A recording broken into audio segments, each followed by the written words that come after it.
உலகெங்கும் உள்ள ஆஸ்ட்ரோ பக்தி டாக் நேயர்கள் அனைவருக்கும் மோசஸின் அன்பான வணக்கங்கள். கார்த்திகை மாதம் பார்த்திங்கன்னா, கார்த்திகை பேருக்குள்ளேயே பார்த்திங்கன்னு வச்சுக்க, கார்த்திகை. அப்போ என்னென்னாக்கா, இந்த மாதம் வந்து கார்னாவே மழைக்காலம். தீ என்னும் போது நமக்கு கார்த்திகை மாதம் நினைப்பு வருது என்னென்னாக்கா, எல்லா இடத்துலையும் பார்த்திங்கன்னா இந்த மலை உச்சியில் பார்த்திங்கன்னா கார்த்திகை தீபம் ஏற்றுவாங்க. கார்த்திகை தீபம் ஏற்றி இறை வழிபாடை நம்ம செய்வோம். ஸோ அது ஏன் செய்கிறோம் அப்படின்றதுக்கு பின்னாடி அந்த மாதத்துக்குள்ளே பார்த்திங்கன்னா அந்த கார்த்திகை அப்படின்ற தன்மையே இருக்குது. ஏன்னா முருகனோட பேரே என்னன்னாக்கா கார்த்திகேயன் தான். ஸோ அப்போ அங்கேயே பார்த்திங்கன்னா என்னக்கா, மழையை எதிர்கொள்ளக்கூடிய காலம். அதை எப்படி எதிர்கொள்ளணும்னா, நெருப்பை கொண்டு நாம் எதிர்கொள்ளணும். அதனால தான் பார்த்திங்கன்னா இந்த மாதத்தில் நிறைய ஆன்மீக விஷயங்கள் எல்லாமே ரொம்ப சிறப்பாக இருக்கும். கார்த்திகை மாதம் விரதம் இருந்து ஐயப்பனுக்கு வந்து மாலை போட்டுட்டு ஐயப்ப சாமியெல்லாம் போடுவாங்க. ஏன்னா அங்கே 18 படி ஏறும்போதே என்னன்னாக்கா, அங்கே மேலே இருக்கும், என்ன இருக்கும், என்ன நீ நினைக்கிறாயோ அதே நீ மாறுவாய், தத்துவஸ்மி, சரிங்களா? ஸோ எதை நீ நினைக்கிறாயோ அதை நீ மாறுவாய். ஸோ அதுக்குள்ளே மிகப்பெரிய ஒரு ஆன்மீக சூட்சமங்கள் இருக்குது, அதை நம்ம புரிஞ்சுக்கணும். ஸோ மேலும் என்னென்னாக்கா, ஒவ்வொரு மாதத்துக்குள்ளேயும் பார்த்திங்கன்னா இயற்கை சார்ந்த ஒரு விஷயத்தையும் நம்ம முன்னோர்கள் நம்ம கொடுத்துருப்பாங்க. ஏன்னா இயற்கை ஒன்றி தான். ஏன்னா இயற்கையை நாம் எந்த அளவுக்கு புரிந்து கொள்கிறோமோ அதை வைத்து தான் உங்களோட இறைவனையே நீங்கள் புரிஞ்சு கொள்ள முடியும். நாம் இறைவனை புரிஞ்சுக்க எல்லாம் ட்ரை பண்ணுறோம், ஆனால் முடியல. முதல்ல இறைவனோட படைப்பான இயற்கையை நம்ம புரிஞ்சுக்கிட்டோன்னா இறைவனை இலகுவாக புரிந்து கொள்ளலாம். இதுதான் நம்மளுடைய தமிழ் பாரம்பரியம் நமக்கு கொடுத்த, சித்தர்கள் நமக்கு கொடுத்த ஒரு விஷயம்.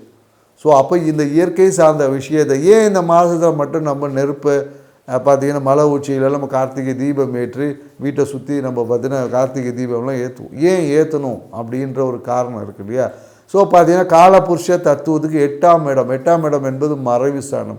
அப்போது இந்த பார்த்திங்கன்னா இந்த உலகத்துக்கு வெளிச்சத்தை கொடுக்கக்கூடிய சூரிய பகவான் வந்து 8ல் மறைகிறார்.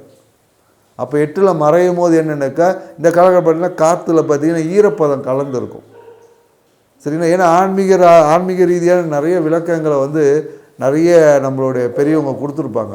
அதுக்கு பின்னாடி இருக்க அறிவியலையே நம்ம சொல்லுவோம் இல்லையா? எனக்கு எல்லாரும் சொன்னதையே நம்ம சொல்லிகிட்டு இருக்கோம். நம்ம கொஞ்சம் வித்தியாசமாக சொல்லுவோம்னா, நம்ம பெரும்பாலும் அதுக்கு பின்னாடி இருக்க இயற்கை சார்ந்த அறிவியலையும் நம்ம சொல்கிறோம். இங்கே நம்ம ஆன்மீகத்தை இல்லைன்னு சொல்லவே இல்லை, புரியுதுங்களா? அதுக்கு பின்னாடி இருக்க இயற்கை சார்ந்த அறிவியலும் புரிஞ்சுக்கும் போது தான் நம்ம இந்த கார்த்திகை தீபத்தோட முக்கியத்துவத்தை நம்ம புரிஞ்சுக்கணும். ஸோ அதை தான் சொல்ல, இந்த காலகட்டத்தில் நாம் கொஞ்சம் நெருப்போட தன்மையை அதிகரிச்சுக்கணும். அதனால தான் ஐப்பசி மாதமே அது தொடங்கியிருப்போம், யம தீபம் ஏற்றிருப்போம். யம தீபம் ஏற்றும் போது யமன்னாவே இருட்டுன்னு அர்த்தம், பயம். ஸோ அப்போ அந்த இருட்டையும் பயத்தையும் நீக்கிறதுக்கு நமக்கு என்னென்ன வெளிச்சத்தை கொண்டு தான். நம்ம இருட்டை நீக்கிறேன்னு என்ன இருக்கும், ஒரு இருட்டில் நம்ம பயணிக்கும் போது பயத்தோடு போகும். அதை கையில் ஒரு டார்ச் இருக்குது, விளக்கு இருக்கும் போது தைரியமாக பயணிப்போம். ஸோ அதுதான், அப்போ இருட்டை நீக்குவதற்கு நமக்கு வெளிச்சம், அந்த அக்னி நெருப்பு என்பது தேவை. அதனால தான் இந்த மாதம் நம்ம என்னென்னாக்கா, மலை உச்சியில் இருக்கக்கூடிய பெரும்பாலும் என்னென்னாக்கா, ஏன்னா இந்த காலகட்டத்தில் நம்மளுடைய மேருமலைன்னு சொல்லக்கூடிய நம்ம உச்சியிலையும் அக்னி வந்து சிறப்பாக இருக்கணும். ஸோ அதுக்காக தான் பார்த்திங்கன்னா ஐப்பசி மாதத்தில் அதுக்கான விஷயங்களை தொடங்கும். ஏன்னா ஒரு விஷயத்துக்கு முன்னோடி அதுக்கு அடுத்து முந்த மாதமே தொடங்கிடுவோம். அதனால தான் எண்ணெய் குளியல் செய்யும்போது சுடு தண்ணியில் கங்கா ஸ்தானம்லாம் செய்வோம். ஸோ அதெல்லாம் இப்போது நமக்கு பின்னாடி இருக்கக்கூடிய இயற்கை சார்ந்த ஒரு அறிவியல், இதையும் வளப்படுத்திக்கும் போது தான் நமக்கு நம்மளுடைய ஆன்மீகம் என்பது ஒரு முழுமையான ஆன்மீகம், அந்த முழுமையான ஆன்மீகமாக இருக்கும். ஸோ இந்த தகவலோட இந்த கார்த்திகை மாதம் எப்படிலாம் ஒவ்வொரு ராசிக்கு என்ன மாதிரியான பலன்களை கொடுக்க போகுதுன்றதை நம்ம ஒவ்வொரு ராசியை பார்க்கலாம். வாங்க வீடியோக்குள்ள போகலாம். தனுசு ராசி. ஸோ தனுசு ராசி பார்த்திங்கன்னா காலபுருஷ தத்துவ 9வது ராசி. அதாவது என்னென்னாக்கா, பாக்கியங்கள் நிறைந்த ராசின்னு சொல்லலாம், இல்லை பாக்கியத்தை அனுபவிக்கக்கூடிய. ஏன்னா தனுசு ராசி உள்ள ஒரு மருமகளோ ஒரு மகனோ ஒரு குழந்தையோ இந்த வீட்டில் இருக்கோ, அந்த குழந்தை மூலியமாக அந்த குடும்பம் அந்த பாக்கியங்களை அனுபவிக்க தயாராக இருக்குது அப்படின்னு சொல்லலாம். ஸோ என்னென்னாக்கா, தனுசு ராசிக்காரங்களுக்கு பார்த்திங்கன்னா இவ்வளோ நாள் இருந்த ராசி அதிபதி பார்த்திங்கன்னா 8ல் போய் மறைகிறார். அப்போ 8ல் போய் மறையக்கூடிய ஸ்தானம். அப்போ என்னென்னாக்கா, இந்த காலகட்டத்தில் நிறைய தனுசு ராசிக்காரங்க என்னென்னாக்கா மறைமுக முதலீடுகளை செய்யக்கூடிய ஒரு வாய்ப்பு இருக்குது. நிறைய பேர் இந்த காலத்தில் என்னக்கா, இந்த இன்சூரன்ஸ் பாலிசி எடுப்பாங்க இல்லையா, இன்சூரன்ஸ் பாலிசி எடுப்பது, இல்லை இன்சூரன்ஸ் போடுவது, இந்த மாதிரி இருக்குது. நிறைய பேர் என்னக்கா நகைகளை எடுத்து போய் லாக்கரில் வைப்பாங்க. லாக்கரில் வைப்பது, இல்லை புதிய அந்த லாக்கர் அக்கௌண்ட் ஓப்பன் பண்ணுவது, இந்த மாதிரியான நிகழ்வுகள் எல்லாத்துமே நிறைய தனுசு ராசிக்காரர்களுக்கு இந்த காலம் இருக்கும். அதே போல் என்னென்னாக்கா பொருளாதாரம் சார்ந்த விஷயத்தில் பார்த்திங்கன்னா கையில் வந்து எப்போதும் அக்கௌண்ட்டில் பணமே இருக்காது. ஏன்னா பணம் எல்லாமே லிக்யூடு கேஷாக மாறும். ஏன்னா பணத்தில் அக்கௌண்ட்டில் வந்து மினிமம் பேலன்ஸ் கூட மெயின்டைன் பண்ண முடியாத ஒரு சூழல் இருக்கும். ஆனாலும் அதுக்கு பதிலாக இவங்க என்னக்கா நிறைய கேஷாக வச்சுருப்பாங்க, இல்லை தங்கமாக மாற்றிடுவாங்க, சுப விரயங்களாக ஏன்னா இந்த காலகட்டத்தில் நிறைய பேர் தங்கத்தின் மேலே முதலீடு போடுவது, இல்லை தங்க நகைகளை வாங்கிடுவாங்க. கையில் காசு இருந்தால் ஓகே நமக்கு ஏதாவது ஆகிடும் சொல்லிவிட்டு உடனே போய்ட்டு தங்கத்தை வாங்கிறது, அந்த மாதிரியான முதலீடுகள் இந்த காலகட்டத்தில் செய்வதற்கான வாய்ப்பு இருக்குது. அதே போல் என்னக்கா நிறைய பேர் வீட்டை சீரமைப்பாங்க. அம்மாவுடைய ஆசைகளை நிறைவேற்றுறதுக்காக நிறைய வீட்டை அலங்காரம் செய்யக்கூடிய ஒரு பொருட்களை வாங்கி வைப்பது. குறிப்பாக என்னென்னாக்கா பூஜை அறையில் பார்த்திங்கன்னா புதிய ஆன்மீகம், பூஜை அறையில் பார்த்திங்கன்னா புதிய குருவோட ஃபோட்டோ வைப்பது, குருவோட சிலை வாங்கி வைப்பது. இந்த காலகட்டத்தில் பார்த்திங்கன்னா நீங்கள் தனுசு ராசியாக இருந்தால் உங்கள் வீட்டில் வந்து ஆன்மீக அந்த தீர்த்தம்னு சொல்லுவாங்க இல்லையா, புனித நீர், அது பார்த்திங்கன்னா உங்கள் வீடு தேடி வரும். ஸோ அந்த மாதிரியான விஷயங்கள் இந்த காலகட்டம் தனுசு ராசிக்காரர்கள் வாழ்க்கையில் நடைபெறும். ஸோ பூஜை அறையில் புதிய ஒரு ஆன்மீக ஃபோட்டோ கண்டிப்பாக வரும், இல்லை ஆன்மீகம் சார்ந்த ஒரு சிலை ஏதோ ஒன்று புதுசாக இந்த காலகட்டத்தில் உங்கள் பூஜை அறையை வந்து அலங்கரிக்க போகுது. அதுவும் என்னென்னாக்கா உங்கள் அம்மா பிடிச்சவங்களாம் இருப்பாங்க, அவங்க அம்மாவுக்கு விரும்பிய அந்த ஆன்மீகம் என்பது இந்த காலகட்டத்தில் கண்டிப்பாக நடக்கும். நிறைய தனுசு ராசிக்காரர்கள் இந்த காலங்களில் என்னென்னாக்கா வீட்டை நிறைய பேர் வந்து சீரமைப்பாங்கன்னா குறிப்பாக என்னக்கா வடக்கு பக்கத்தில் பார்த்திங்கன்னா ஏதாவது ஒரு வாஸ்து பிரச்சனை, ஏதாவது தோஷங்கள் இருந்துச்சுன்னா அதை எல்லாத்தையும் சரி பண்ணுவதற்கு ஒரு வாய்ப்பு இருக்குது. சின்ன சின்ன விஷயங்கள் எல்லாத்தையும் இந்த காலகட்டத்தில் கரெக்ட் பண்ணுவாங்க அப்படின்னு சொல்லலாம். ஏன்னா அதுக்கான ஒரு பொருளாதார விரயம் என்பது இவங்க செய்யக்கூடிய வாய்ப்பு இருக்குது. நிறைய தனுசு ராசிக்காரங்களை பார்த்திங்கன்னா இதுக்கு முன்னாடி யார்கிட்ட பணத்தை கொடுத்து ஏமாந்துருப்பாங்க. பணத்தை கொடுத்து லாக்கான அந்த விஷயம் இந்த காலகட்டத்தில் உங்களுக்கு வந்து சேருவதற்கான வாய்ப்பு. ஏன்னா நிறைய பேர் ஏதோ ஒரு இடம் விற்றோ இல்லை இடத்த யாருக்கா ஃப்ரெண்டு கொடுத்தோ அந்த மாதிரி ஏதோ ஒரு விஷயங்களில் ஒரு ஏமாற்றத்தை சந்தித்த தனுசு ராசிக்காரங்களுக்கு இந்த காலகட்டம் அந்த பணம் உங்களை வந்து சேரும். ஸோ ஆனால் என்னென்னாக்கா கொஞ்சம் இந்த காலகட்டத்தில் சில விஷயங்கள் தனுசு ராசிக்காரங்க ரொம்ப கவனமாக இருக்கணும். இந்த காலகட்டத்தில் என்னென்னாக்கா குறிப்பாக என்னென்னாக்கா அந்த ஆற்றோரம் போகிறது, ஆறு ஓடக்கூடிய இடம் சரிங்களா, இந்த ரன்னிங் வாட்டர் சொல்லுவாங்களே, இந்த நீரோடைகள், ஆற்று படுக்கை, அந்த மாதிரி சொல்லக்கூடிய இடங்களுக்கு போகும்போது ரொம்ப கவனமாக இருக்கணும். ஏன்னா அந்த இடத்துல நீங்கள் போனீங்கன்னா குளிக்கும் போது உங்கள் கையில் போட்டுற நகையோ கம்மலோ ஏதாவது ஒரு தங்க நகைகள் துளைந்து போவதற்கு வாய்ப்பு இருக்குது. அதனால் ஆற்றோடம் போகும்போது இல்லை ஆற்று ஓரம் அந்த மாதிரி இருக்கும், இல்லை கடலுக்கு போகும்போது இந்த மாதிரி போகக்கூடிய இடங்களில் நீங்கள் உங்களுடைய தங்க நகைகளை கவனமாக வச்சுக்கணும். ஏன்னா அங்கே போகும்போது ஆற்றுல திடீர்னு அடிச்சுக்கிட்டு ஏதாவது ஒன்று கம்மல் திருவாணி போகிறது, கம்மல் துளையிறது, இந்த மாதிரி விலை உயர்ந்த பொருட்களை துளைவதற்கான வாய்ப்பு இருக்குது. அதே போல் என்னக்கா ஆன்மீக கோயிலுக்கு எங்கேயாவது போகும்போதோ நிறைய தடங்கள் வரும். கோயிலுக்கு போகும்போது நிறைய பிரச்சனைகள் இந்த காலகட்டத்தில் வரும். ஸோ கோயிலுக்கு போனால் எல்லோரும் இந்த காலத்தில் நல்லது நடக்கும் சொல்லுவாங்க. ஆனால் தனுசு ராசிக்காரங்க கோயிலுக்கு போன உடனே பார்த்திங்கன்னா எந்த வேண்டுதல் போனால் அங்கே போட்டிங்கன்னா எப்போதும் போனால் இவங்களுக்குன்னு ஒரு அந்த வெல்கம் மாதிரி போன உடனே நேராக தரிசனம் பார்த்துட்டு வரக்கூடியவங்க இந்த காலத்தில் அப்படியே ஒரு மன உளைச்சல் அது இருக்கும். போய் அந்த விஷயங்கள் முழுமையாக திருப்தியாக இருக்காது.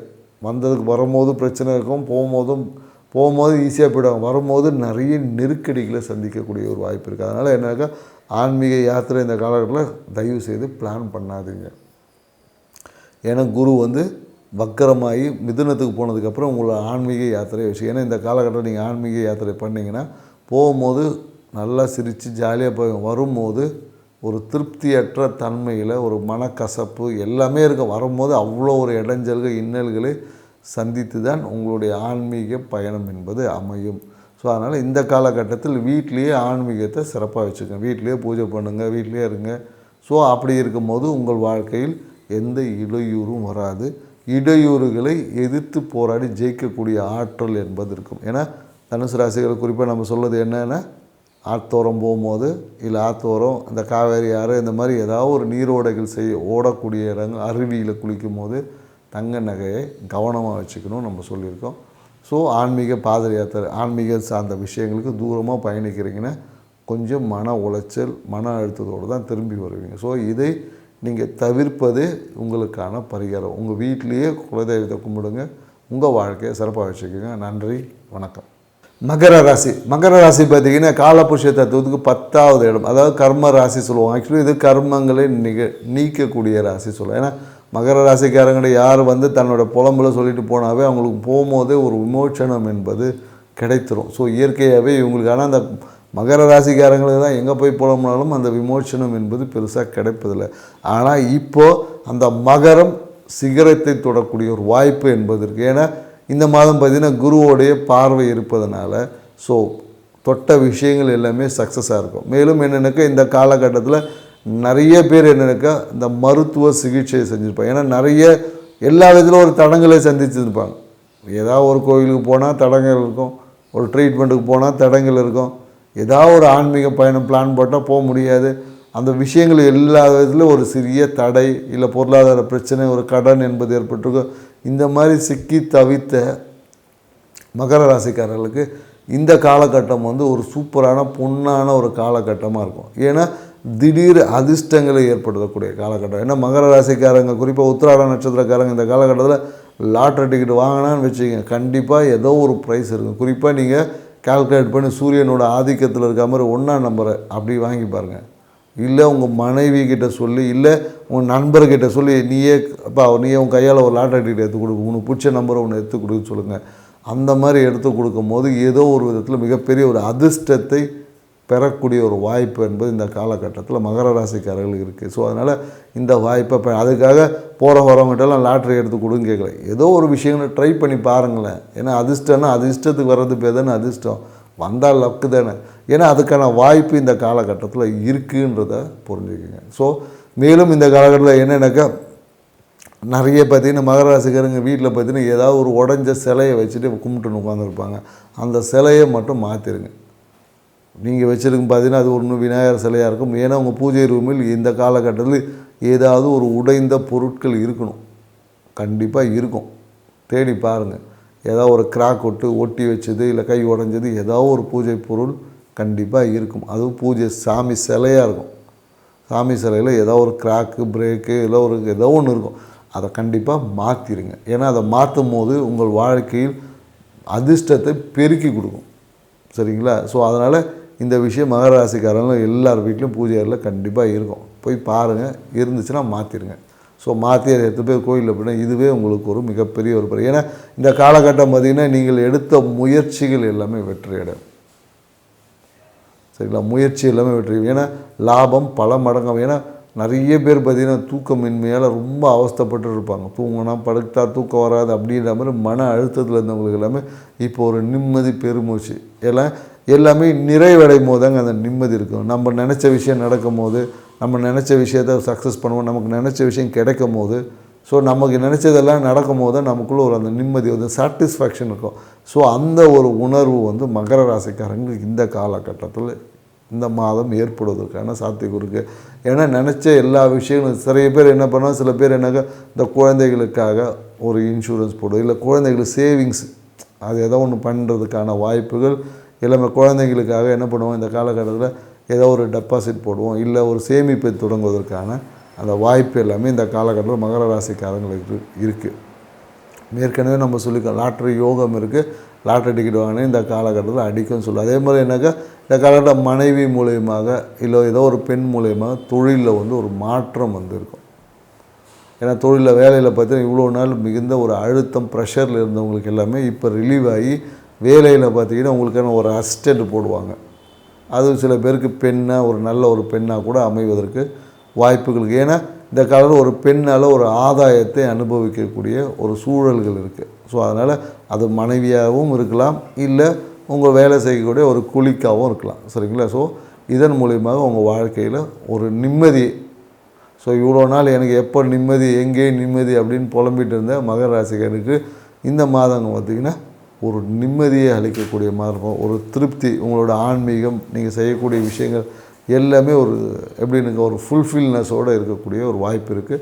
ஸோ உங்கள் ஆன்மீகத்தை சிறப்பாக வச்சுக்கோங்க, வாழ்க்கையை என்ஜாய் பண்ணிக்கோங்க. ஆனால் மனைவி கிட்ட மட்டும் பொருளாதாரம் சார்ந்த ஒரு அழுத்தம் வந்து கொடுத்துட்டே இருப்பேன். எனக்கு இதை வாங்கி கொடு, அதை வாங்கி கொடுன்னு எதையாச்சும் ஒன்று சொல்லிகிட்டே இருப்பாங்க. உங்கள் வசதி வாய்ப்புக்கு ஏற்ற மாதிரி ஏதாவது ஒரு கிஃப்ட்டு ஒன்று வாங்கி கொடுத்து அவங்கள திருப்திப்படுங்க. இன்னும் மன மகிழ்ச்சி நிறைந்ததாக இருக்கும். நன்றி, வணக்கம்.